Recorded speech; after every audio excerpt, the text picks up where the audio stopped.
Hola a todos nuestros oyentes, bienvenidos una vez más a Ojos de Mundanidad. El día de hoy estamos aquí reunidas para hablar acerca de La Mucama de Ominculé, esta gran novela dominicana escrita por Rita Indiana. Pero como todos los jueves, yo no estoy sola. El día de hoy me acompañan María José Domínguez, Daniela Camila Piña, Ana Lucía Caldas, Isabela Borrero y quien les habla, Sara Rodríguez. Gracias, Sara, por la invitación. Bueno, para abrir este ciclo de podcast, a mí me gustaría traer a colación lo que propone Mary Louise Prat en su libro Ojos Imperiales, porque siento que se relaciona con este libro tan grandioso que vamos a leer pues, para esta ocasión. Para hoy traje como una cita con la cual podemos iniciar esta conversación. Esta se encuentra en la página 13 de la editorial Periférica del libro de La Mucama de Ominculé y pues la voy a leer a continuación. Dice lo siguiente.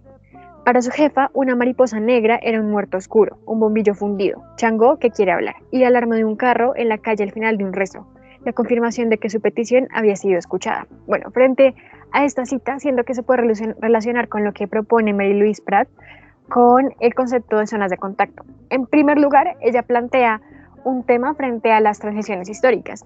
Ella dice que estas transiciones históricas importantes alteran la manera en que la gente escribe porque alteran sus experiencias y con ella también su manera de imaginar, sentir y pensar en el mundo en el que viven. Frente a esta cita en particular siento que hay una gran relación, puesto que en la obra vemos cómo estos símbolos místicos, en los de los cuales Esther Escudero puede empezar a vaticinar, hay como una mezcla entre los símbolos generalmente asociados con la cultura afrocaribeña, es decir, la mariposa, Changó, pero también siento que ella puede llegar a vaticinar con elementos que son del común y que pertenecen como este cambio tecnológico, como es el alarma del carro. Entonces siento que acá se ve claramente esas transiciones históricas de las cuales habla Mary Louise Prat. Por otro lado, ya puntualmente frente al concepto de zonas de contacto, Prat propone que estos son espacios sociales donde las culturas dispares se encuentran, chocan y se enfrentan en relaciones asimétricas de dominación y subordinación. En esta obra puntual yo siento que toda la obra es una gran zona de contacto, porque uno, pues Playa Bo, que es donde se desarrolla la mayoría de la historia, por no decir toda, muestra el choque de culturas que no solo se ven las diferencias culturales, valga la redundancia, entre Linda y Argénides, sino también entre Elizabeth, puesto que si bien ella también pertenece como a una cultura así del Caribe, ella representa como una clase social alta a la cual no pertenece a Argénides y es por eso que se siente pues como un outsider en este grupo artístico.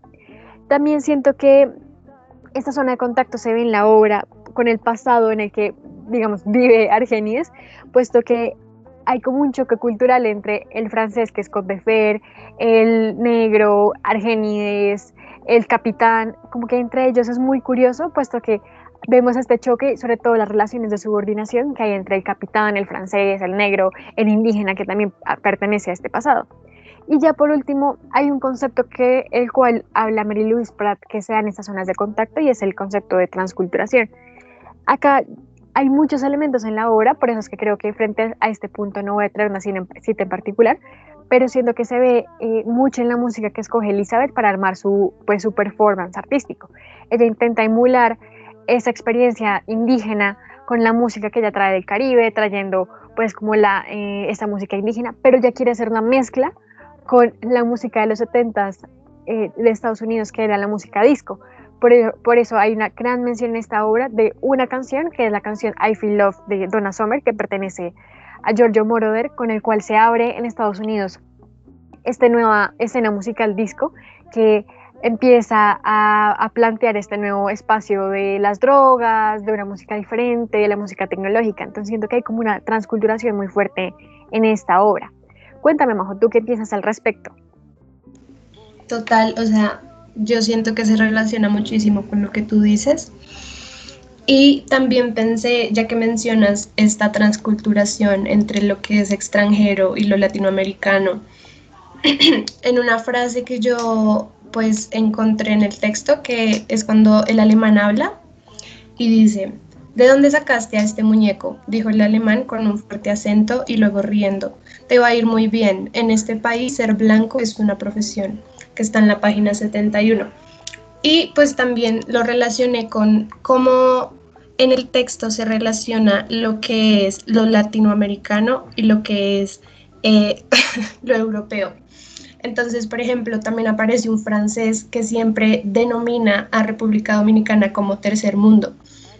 Entonces, esto que hemos visto en clase de cómo es, porque el europeo tiene que nombrarnos, porque nosotros no nos nombramos, también siento que se parece a la parte en la que Argenis le tiene como mucho rencor a los cubanos, porque pues los cubanos, según lo que él menciona, son los que pues representan, según él, lo que es Centroamérica por la revolución, porque a ellos sí los invitan a España y a Japón. Entonces, siento que se parece muchísimo a lo que tú dices de transculturación, pero también siento que se parece como a este tema de periferia, ¿no? Entonces tú mencionas que hay como algo regional, pero al mismo tiempo hay algo de tecnología. Entonces, Argenis lo que hace también es mostrar esta parte de qué es lo central y qué es lo periférico. Entonces, por ejemplo, hay una parte donde dice como de madera, zinc y a veces cemento, a las que el agua y la luz llegaban de manera irregular, como en todos los barrios excluidos del circuito central. Entonces,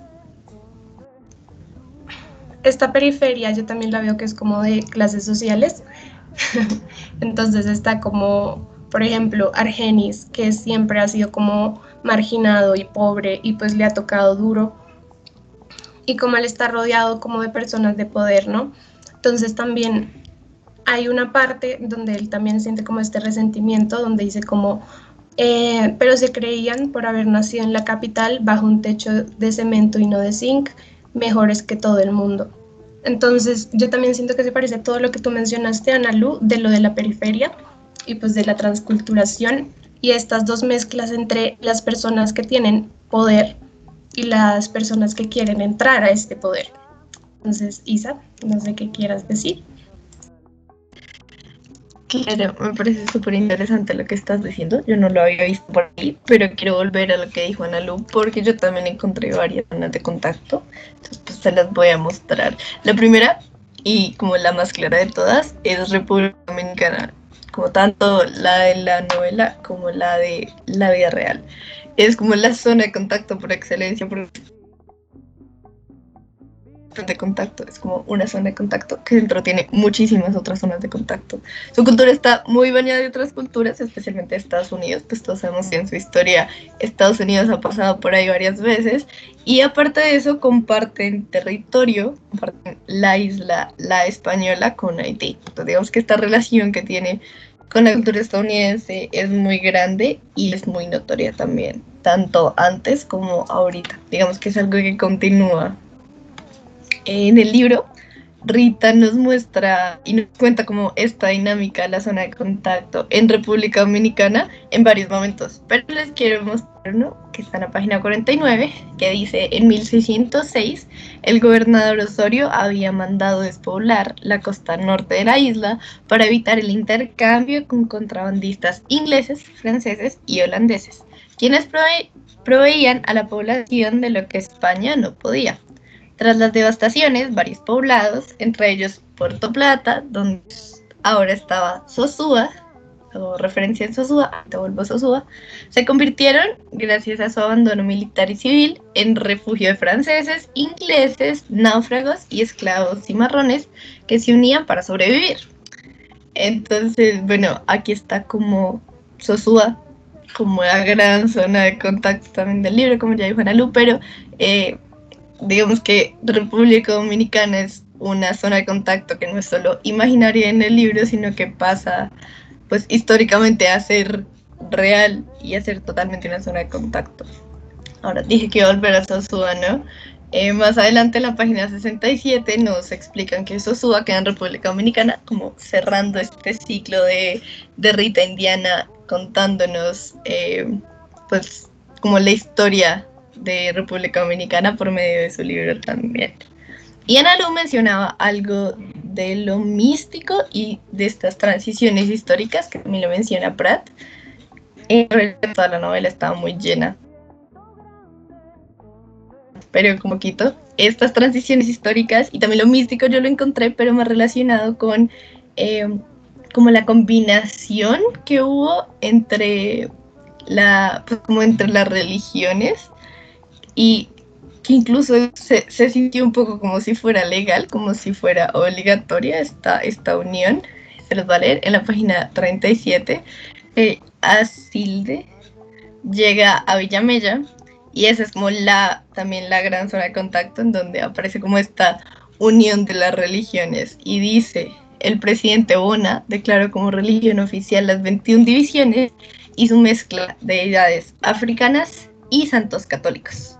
Entonces, y páginas más adelante incluso encontramos que las oraciones, bueno, incluso más atrás también, pero más adelante, cerquita, encontramos que las oraciones no se hacen en español. Y digamos que los rituales, los dioses y las ofrendas no pertenecen a la religión católica, pero hay cosas como los rangos, como el sacerdote, el pastor, que sí son tomados. Incluso ahí aparecen los siervos del Apocalipsis, eran como como todos aquellos que no, como enemigos de lo que no fuese bíblico, que es una imagen pues también bastante católica, pero sin embargo como que su descripción hace que no parezcan tan católicos. Entonces ahí también se ve como esta dinámica religiosa como combinada, que es muy chévere en el libro. Sara, no sé si quieras decir algo. Sí, Isa, de hecho hay algo que me llamó mucho la atención de lo que las tres han dicho antes y me hace pensar, las zonas de contacto en específico me hacen pensar en cómo se configura el sujeto en esta novela, ¿no? Porque el sujeto y los productos que produce este sujeto, ¿no? Porque vemos que hay realmente un sujeto que podría ser Asilde, que también va a ser Giorgio, quien también va a ser Roque. Pero digamos que cuando cuando Asilde está en un cuerpo pasado, se acopla al contexto y a la temporalidad en el que en ese momento se encuentra, al espacio. Entonces como que no se siente que sea un personaje anacrónico en la novela, sino que constantemente vamos viendo cómo el sujeto y sus productos se van acoplando al contexto en el que están. Y eso me hace pensar en un fragmento que no voy a leer porque es bastante extenso, pero que voy a resumir aquí. Sucede en la página 103 y es en el momento en el que Giorgio llama a Orlando, que es un arqueólogo, y le dice que habrá un cofre para averiguar qué hay dentro del cofre, ¿no? Que es que el cofre estaba enterrado en la playa. Y sabemos, al leer la novela, que el cofre lo escondió Argenis en el siglo XVII. Entonces, me parece bastante interesante la aparición de este cofre porque me recuerda al concepto de Edward Said de mundanidad, en donde el producto cultural no es un en sí mismo, sino es un siendo en el contexto en el que se encuentra.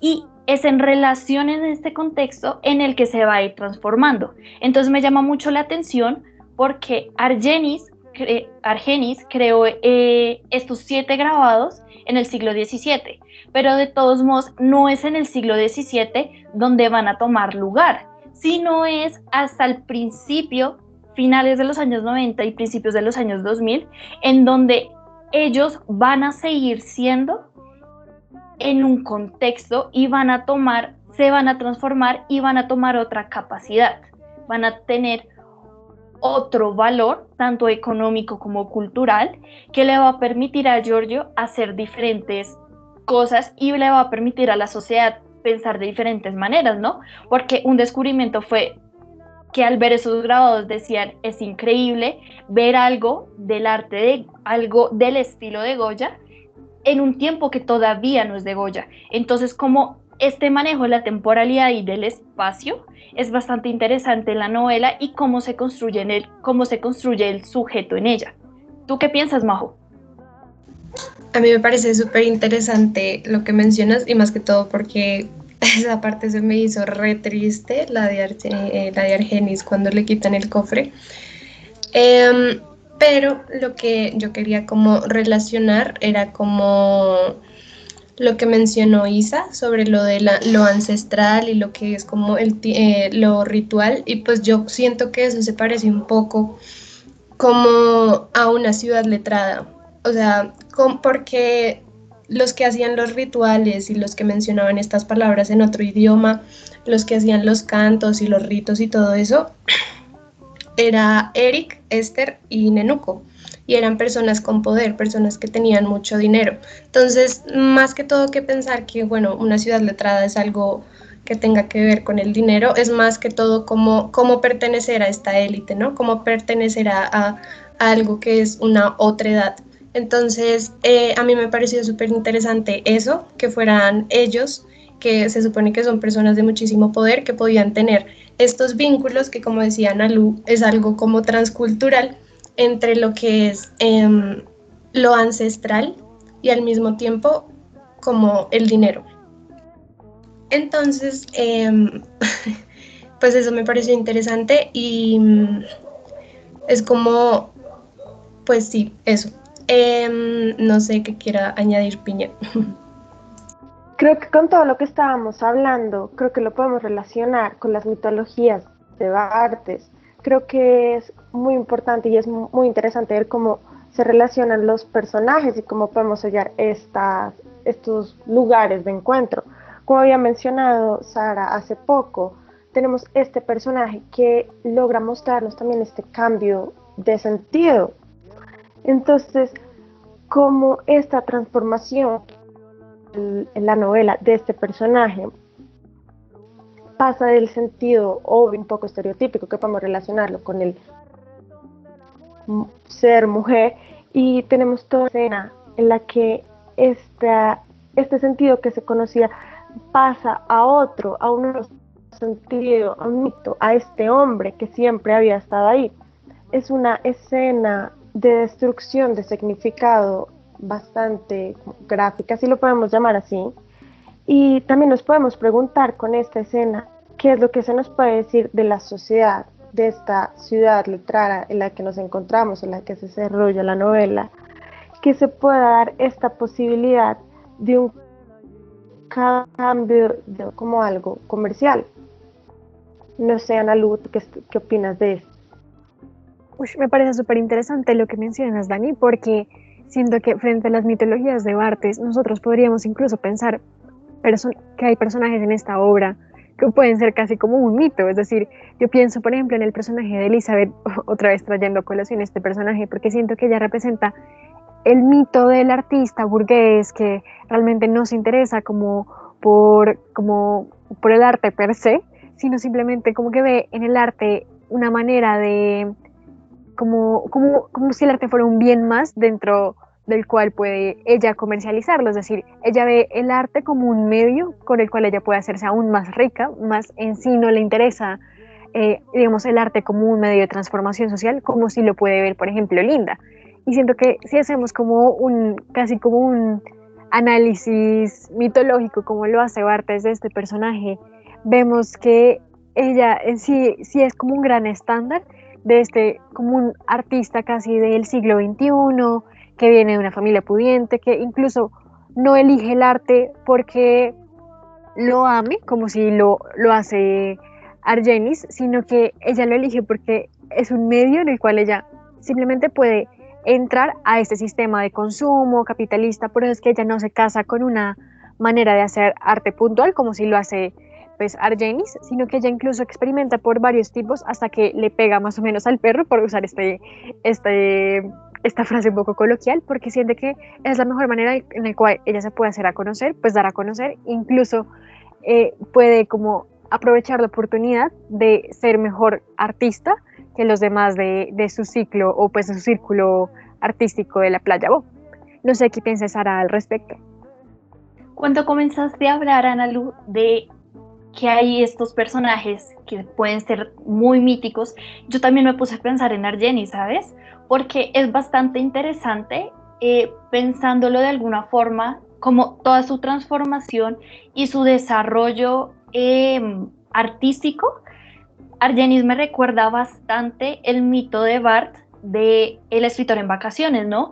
Porque es este sujeto que después de entrar en contacto con la anémona y de vivir en dos tiempos, por decirlo así, en el día, en el siglo XVII, y en la tarde, en la noche, perdón, en su presente, me hace pensar en esta idea de que el artista, yo sé que Bart habla específicamente del escritor, pero me hace pensar en esta idea de el artista como el que está constantemente en trabajo, ¿no? Que siempre está haciendo sus labores, y creo que se ve reflejado en el hecho de que incluso si Argenis duerme en el día para poder vivir, para que su conciencia viva en el siglo XVII, de todos modos está trabajando, ¿no? Y está trabajando en los grabados que al final de la novela serán tan importantes. Y precisamente cuando se despierta por la noche es cuando empieza a trabajar en las pinturas que va a presentar eh, en esta galería que está planeando Giorgio, ¿no? Entonces es bastante interesante ver cómo el artista tiene que estar en constante de su quehacer y no puede estar, como que no puede tener un descanso, ¿no? Siempre tiene que estar ligado a eso. No sé qué piensas, Majo. Sí, me parece súper interesante lo que mencionas. Sin embargo, yo iba a hablar de algo que mencionó Piña y pues que tú también mencionaste, que era lo del tema de la anémona, pero también el tema del cambio de sexo que tuvo Asilde. Me pareció súper interesante porque ¿qué significa eso en la obra? ¿Qué significa que Asilde haya querido pasar de ser mujer a ser un hombre? Un cambio de sexo total, pero aparte de eso, ¿qué significa que quiera cambiar su nombre de un nombre dominicano a un nombre extranjero, a un nombre pues italiano, que es Giorgio Mencusi, si no estoy mal, se pronuncia así? Entonces, ¿qué significa eso? Que es como también esta transculturación que mencionaba Nalu, y también cómo se relaciona con la otredad, porque las élites quieren hacer parte de esta otredad, ¿sí?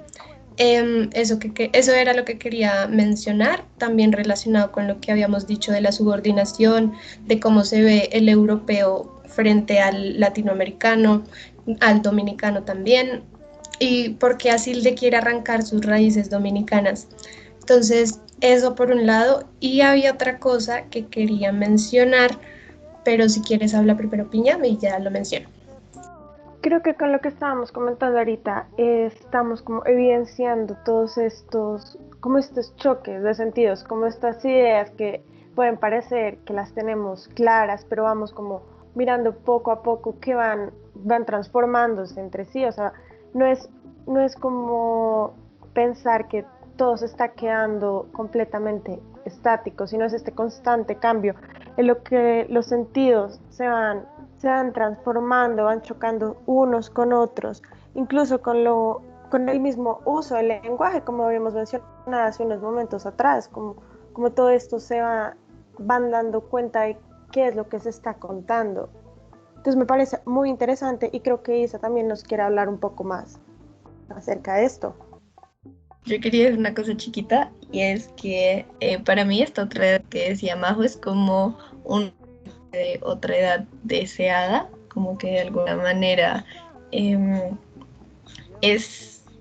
yo siento que el libro es tan como en busca de ser como esta otra edad que es como Europa, como la gran otra edad de este libro, pero siento que también hay un sentimiento de como de que siempre se ha querido ser esa otra edad, como que no hay una razón especial, como que siempre se ha querido, históricamente siempre se ha buscado ser Europa, ser europeo, pero como que no hay un inicio o un porqué, una razón real, digamos.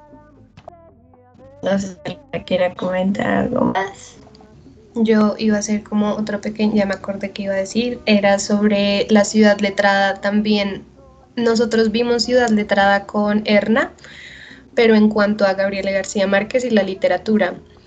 Pero yo creo que en el texto de Rita Indiana, la ciudad letrada, no sé qué piensan, es como lo artístico.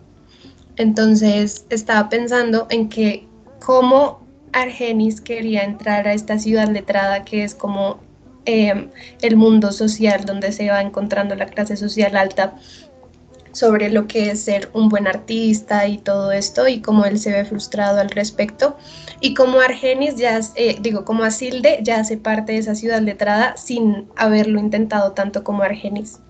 Era eso lo que quería mencionar. Gracias a todas por estar aquí hoy. Estuvo muy, muy interesante la charla. Desafortunadamente estamos sin tiempo, pero espero el otro jueves. Gracias Sara, Majo, Piña y Ana Lu por venir. Y ya, esperen el podcast en otra sesión más el próximo jueves y muchas gracias por escucharnos. Adiós, muchas gracias por escucharnos. Adiós. Adiós, gracias.